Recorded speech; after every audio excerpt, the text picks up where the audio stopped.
యుద్ధం కూడా 6 తర్వాత ఆపేస్తారు. తనూజ మీద నెగిటివ్ ప్రోమోలు వేయడం ఆపరా, 90వ రోజు వచ్చింది, స్టిల్ ఇంకా నెగిటివ్ ప్రోమోలు వేసుకుంటూ వస్తారు. దట్టు విన్నింగ్ రేస్ లో ఉన్న ఒక కంటెస్టెంట్ మీద.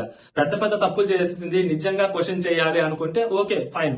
అసలు క్వశ్చన్ చేయడానికి ఏ మాత్రం స్కోప్ లేని చోట, పర్ఫార్మెన్స్ పీక్స్ లో చేసిన చోట, వీక్ లో మినిమం అప్రిషియేషన్ అనేది లేకుండా, సో అవసరం లేని చోట, అవసరం లేని ప్లేస్ లో కూడా వెతుక్కొని మరి ఆ అమ్మాయిని తిట్టడము, ఒక అమ్మాయిని ఇంత మెంటల్ టార్చర్ చేయటం అనేది, దట్టు విన్నింగ్ రేస్ లో ఉన్న ఒక కంటెస్టెంట్ కి ఎక్కడైనా పుష్ ఇచ్చి కొంచెమైనా కానీ ముందుకు తీసుకెళ్ళడానికి ఒక ఎలివేషన్ ఇచ్చో, ఒక పుష్ ఇచ్చో, ఒక అప్రిషియేషన్ ఇచ్చో ఆ పర్సన్ లో కాన్ఫిడెన్స్ నింపుతారు. కానీ ఒక పర్సన్ ని అంతలాగా ఆ కాన్ఫిడెన్స్ ని కిల్ చేయటము, ఆ పర్సన్ ని అంతలాగా మెంటల్ టార్చర్ చేయటం అనేది మేబీ తెలుగు బిగ్ బాస్ లోనే చూస్తాను అనుకుంటా నేను.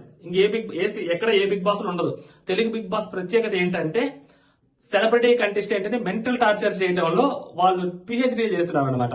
బికాస్ ఆఫ్ ఎక్కడికి పోరు మనోళ్లే కదా అన్న థాట్ లో ఉంటారు. నేనేమంటానంటే ఆ పిల్లని నెగిటివ్ చేసే ప్రాసెస్ లో ఈ కామెంట్ చూడండి. ఇలా ఆడియన్స్ లో చులకన అయిపోతున్నారు, ఆడియన్స్ లో చీప్ అయిపోతుంది బిగ్ బాస్ టీం. నేను బిగ్ బాస్ హౌస్ లోకి వచ్చి మేము ఎంతో కొంత నేర్చుకున్నాం సార్ అంటే, అవును బిగ్ బాస్ హౌస్ చాలా నేర్పిస్తుంది అని మీరు అమాయకంగా మాట్లాడుతారు సారా.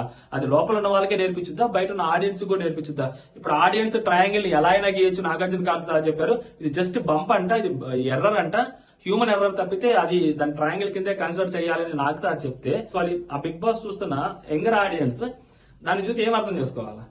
నేనేమంటానంటే ఒక మనిషి మీద కోపము మనం దిగజారిపోయే స్టేజ్లో అయితే ఉండకూడదు. ఇంతవరకు అయితే నేను చెప్పగలుగుతా.